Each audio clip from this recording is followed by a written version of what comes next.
أول شيء السلام عليكم ورحمة الله وبركاته. ترك الدين التشيع الاثني عشر. طبعا هو كانوا يقولون أنه في كثير يعني من الشيعة اثني عشرية في اختلافات كثيرة من التشيع. كانوا يقولون إحنا الدين الصحيح، إياك أن تروح على غير دين، تروح دين السنة أو تروح أي دين آخر. نعم. كانوا يقولوا لي أنه كانت في إيران، طبعا كان عمري وقتها 14 سنة نعم. في إيران. كان أحد الناس من أقربائنا هو يسوي، إحنا نسميه حسينيات، مجالس حسينية. نعم. كان يعني يمسك الميكروفون، وإحنا باللهجة العراقية أجلكم الله نقول تفل بالميكروفون. قلت له ليش سويت هيك؟ قال لي لازم إحنا نشتم عمر رضي الله عنه، أو أبو بكر رضي الله عنه، أو عثمان أو عائشة رضي الله عنهم. قلت نعم. له شنو السبب؟ قال لي عمر رضي الله عنه هو كسر ضلع فاطمة الزهراء، وبقية الصحابة هم اللي خالفوا الرسول عليه الصلاة والسلام في المعارك وفي دينه عليه الصلاة والسلام. قلت له طيب وعائشة شنو السبب اللي شتمتها؟ رغم وقتها أنا ما كنت أعرف، لا أعرف صحابة ولا أعرف شيء، أعرف الرسول عليه الصلاة والسلام وعلي بن أبي طالب رضي الله عنه. نعم. قال لي عائشة رضي الله عنها، يعني ولو الكلام صعب زين، قال لي إنه هي يعني استغفر الله هي زنديقة، وهي يعني أفعال ما أقدر أقولها، يعني نعم. صعب نعم. تجي على معروف. اللسان. نعم. زين. فوقتها كنت صغير، أما صدقت الكلام أنا يعني، وصرت يعني بعد يعني استغفر الله، الحمد لله واشكر الله هداني. الحمد لله. كنت وقتها أشتم وألعن وكذا، وأقول ليش سووا وكذا، وليش كسروا ضلع فاطمة الزهراء عليه السلام، وليش آذوا الرسول عليه الصلاة والسلام.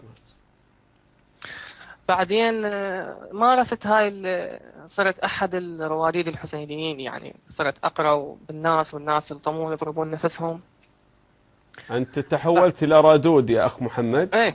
إيه تحولت إلى رادود آه. وقتها في إيران. طيب. وكنت يعني هاي اللي يسوون المجالس وقتها النعي والناس تبكي. قالوا دمع على الحسين دخلك الجنة، والدمعة الحسين تقضي حاجتك، الدعاء تدعي عن الحسين يقضي حاجتك. الحسين ما يخلي الناس حايرين، الحسين هو الوسيلة الوحيدة للتقرب إلى الله سبحانه وتعالى. قلت له زين أنا ليش ما أقول مثلا يا الله اللهم أعطني، اللهم اغفر لي ذنوبي؟ نعم. يقول لا، أنت لازم يكون بينك وبين رب العالمين وسيلة. قلت له سبحان الله ما يخلي وسيلة بين الناس، يعني احنا عباد، احنا ندعي صحيح. رب العالمين، ما ندعي الحسين ولا ندعي علي بن ابي طالب ولا ندعي اي بشر. نعم. ف... فألح يعني يقول لي لازم انت يعني شلون تدعي الحسين. فانا صدقت وقتها، بقيت يعني ادعي الحسين واكون يعني اجلس بضريح امام علي او ضريح الحسين او ضريح العباس عليهم السلام، اقعد لكن وابكي. عفوا أخ محمد، هذه التساؤلات التي طرأت عليك طرأت لما كان عمرك كم سنة؟ هاي تدريجيا، يعني هاي الحسينيات اللي صارت كنت بإيران كان عمري وقتها 14 سنة. زين، و15 سنة عمري رجعنا العراق وقت السقوط. آه.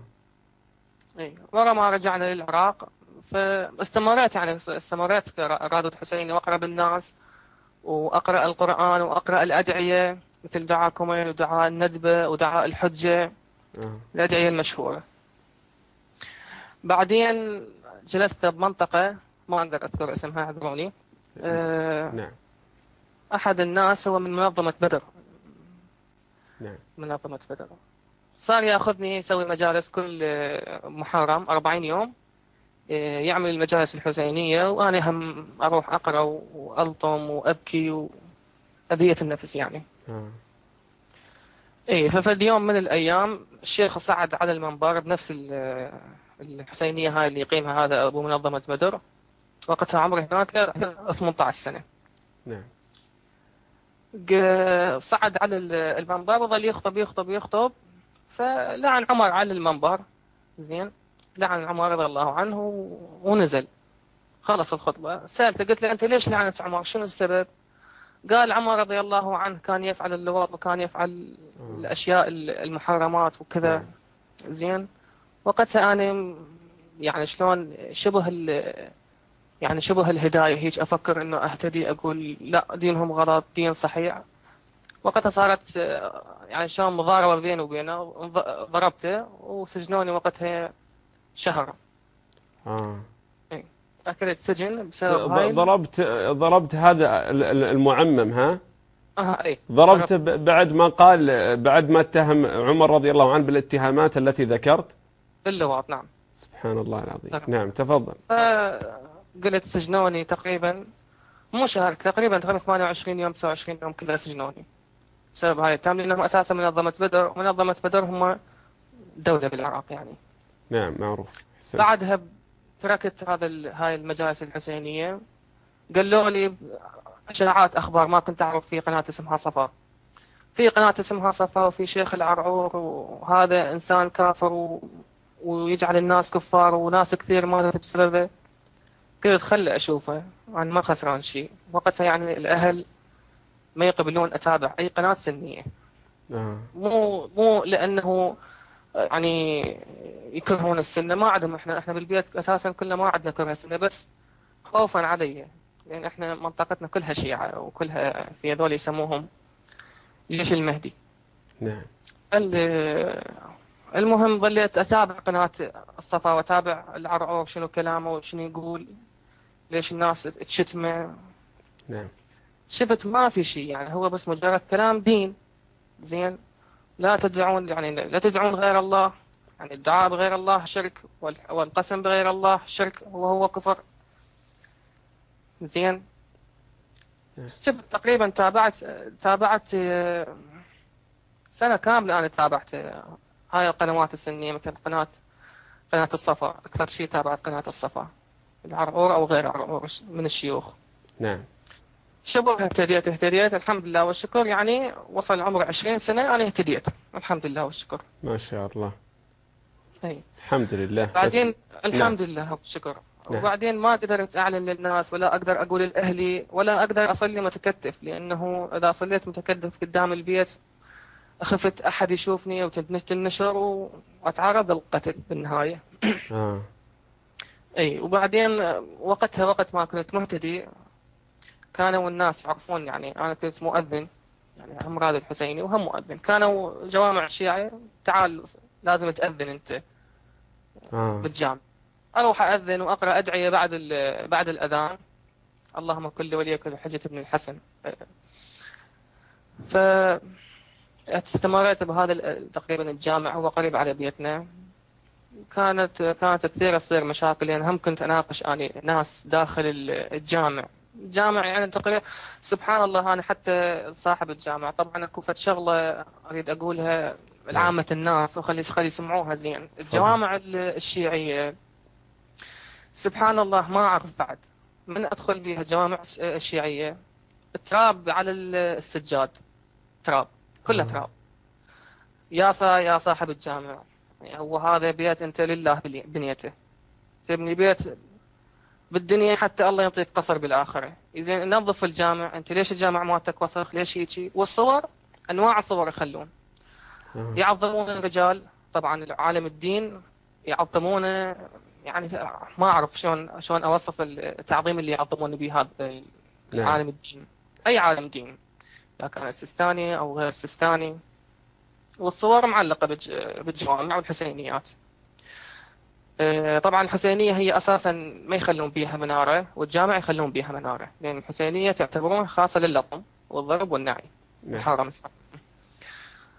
بعدين أنا طبعا كنت أشتغل بالبناء.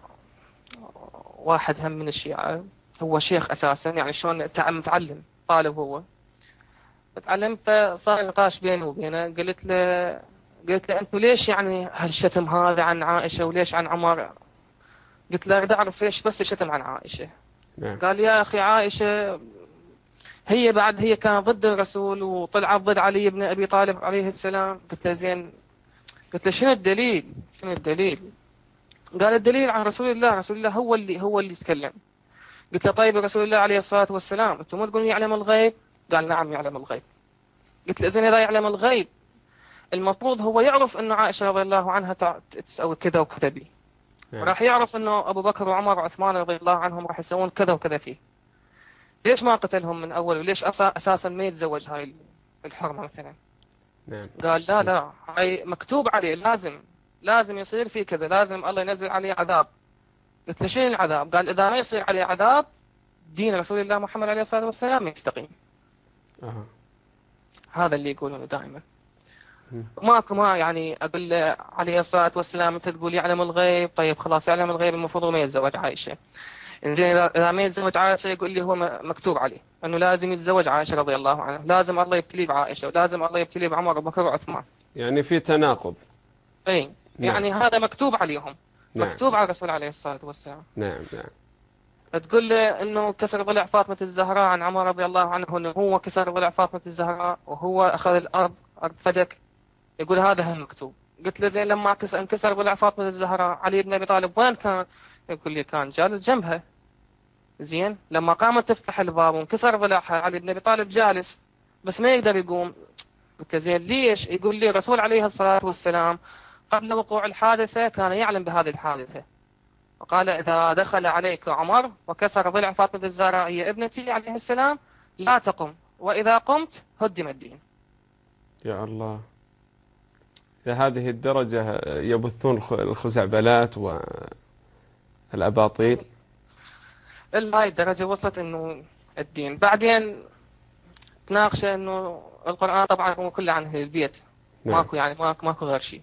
سورة النبأ عن أهل البيت، سورة التوبة عن أهل البيت، آية الكرسي عن أهل البيت، إنما يريد الله يذهب عنكم رجس أهل البيت وطهركم تطهيرا. هاي أساسا عن أهل البيت ما يدخلون بها زوجات الرسول عليه الصلاة والسلام. هل العالم كله من أجل أهل البيت خلق؟ هم يعظمون أهل البيت من بعد طيب. الرسول عليه الصلاة والسلام، بس أهل البيت وبس، غيرهم لا. طيب اسمح لي بسؤالي أخ محمد، هل أهلك عرفوا بهدايتك إلى التوحيد؟ والله لحد الآن ما يعرفون، ما يعرفون يعني. طيب لا يعرف أي أحد لا من أهلك ولا من أقاربك؟ بس زوجتي لأن هي الحمد يعني لله. وزوجتك تزوجتها بعد وهي سنية أصل ولا نعم شيعية لا ثم تسننت؟ لا هي سنية. بعد ما اهتديت تزوجتها؟ بعد ما تزوجت. اهتديت نعم. نعم. طيب بما أنك يعني يا أخ محمد، واعذرني على طلبي هذا، ممكن خارج نعم. الحلقة شوي.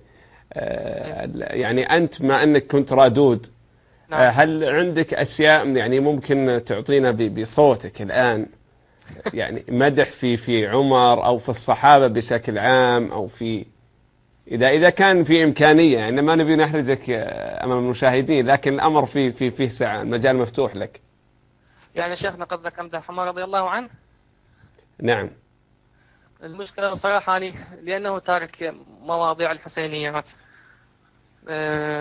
ما حافظ شيء، بس أكو هي قصيدة هي عن فلسطين، بس أكو مقطع بيها. جيد، لا بأس لو تعطينا يعني بيتين ثلاثة على شكل شيلات الحسينيات. شيلات الحسينيات والله ما أتذكر يا شيخنا. لو كاتب شيء قبل البرنامج طيب أبدا، المجال مفتوح لك، يعني في كيف تأتي بهذه الأبيات اللي عندك، يعني المجال مفتوح. هو مو أبيات مثلا، بس راح أقول شغلة إحنا مثل الدعاء. تفضل لا بأس. الله يغفر عن الجميع إن شاء الله. آمين. اللهم إن كان ذنبي شتم الصحابة فاغفر لي ذنوبي فإني كنت في ضلالة. يا إلهي أنا كنت لا أعلم شيئا فإن المعممين قد ضللوني بالظلام. إلهي رضي الله عن أبا بكر، إلهي رضي الله عن عمر، إلهي رضي الله عن عثمان بن عفان. اللهم إني شتمت عائشة ولعنتها،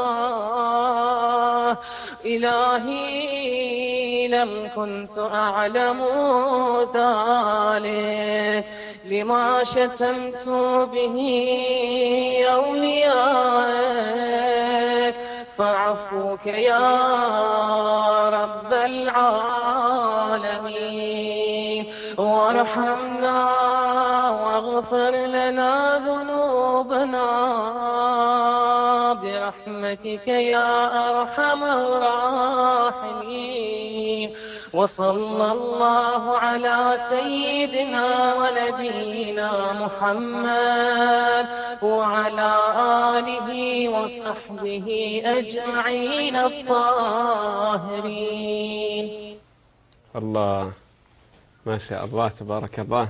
أسأل الله عز وجل أن يعفو عنك وأن يغفر لك خطيئتك وأن يبدل سيئاتك حسنات ويرفع درجتك في الدنيا والآخرة.